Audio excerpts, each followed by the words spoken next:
everyone. So glad you're joining me here today for another amazing morning. I'm telling you, these things get me stirred up. If they're getting you stirred up, share it with your friends. Subscribe to this channel, all that kind of stuff. Check out rootbible.com because this is one of the best ways to start the day because you're hearing what the Word says, ignited by the Spirit. And that's what we do at Root. We want everyone to be rooted in the Word, ignited by the Spirit. So today, we're talking about what is in your hand. Now, we're not talking about well, let's get into it because we don't have a lot of time.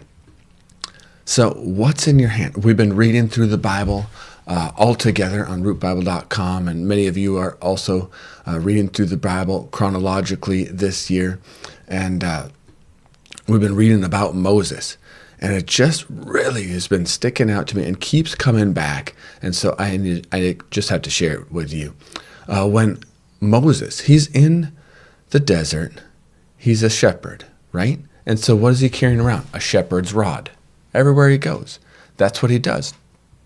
And when God shows up to him and begins to speak to him about his stepping into what he was created to do, the first thing he uses to do a miraculous sign, first to himself and then to Pharaoh, is that rod.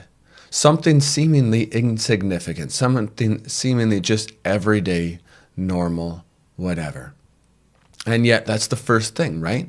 Throw down your rod and it becomes a snake. And then God says to grab it by the tail to pick it back up, which those of you who know anything about snakes, that's a dumb idea normally, common sense, because then the snake just uses its muscles to wrap around and latch onto you. That's not a fun way to start your day. And so he does it. And then what's the first thing he does with Pharaoh? Throws down that rod.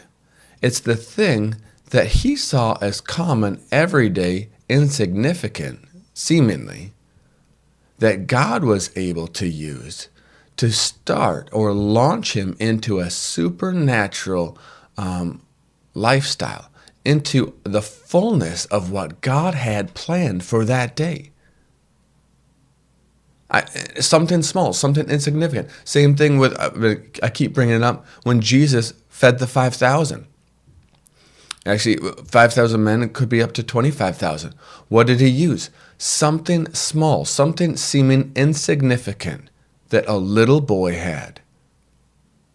I want to tell you, God has been whispering to you about a reality, something he wants you to step into, something he wants to do through you, and you're looking at it and saying, it's too big, and I wouldn't even know where to start. I don't even know how that could happen. Or maybe some of you have settled and just have got to the place where you don't even see a supernatural future. You're not expecting God to do anything big through you because you're just you. You're just ordinary, everyday you.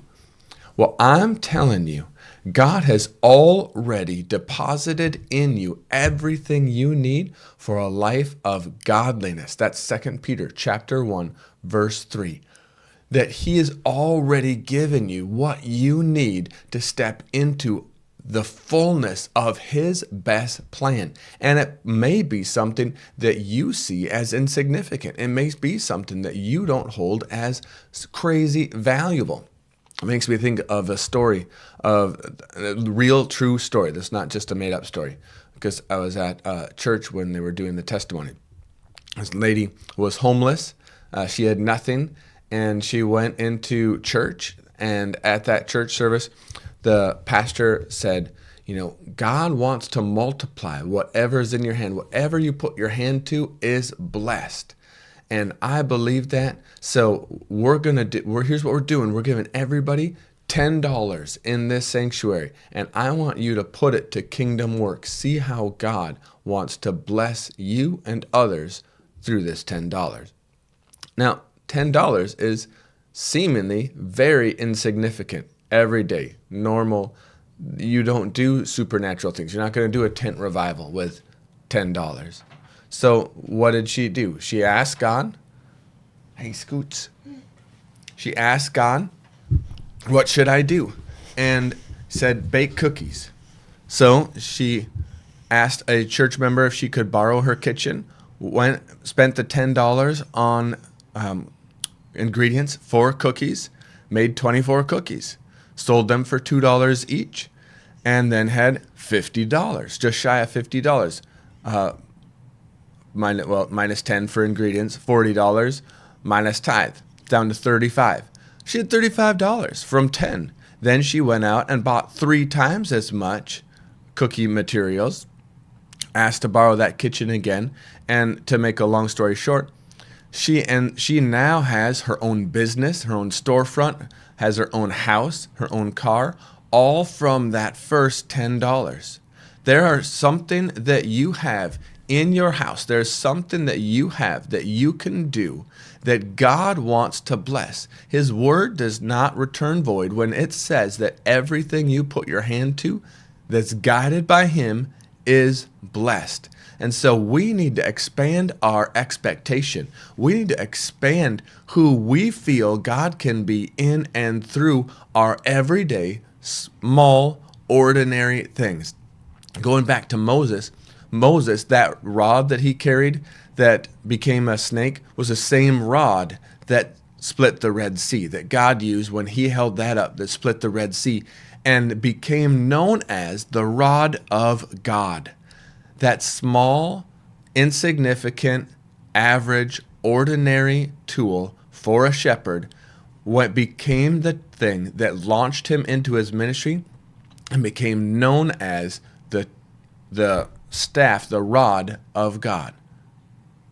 Let's ask him, and he will show you, God, what's in my hand that you want to bless? And then as he shows you, take action on it. That's going to set you up for an amazing morning. All right, I got to let you go.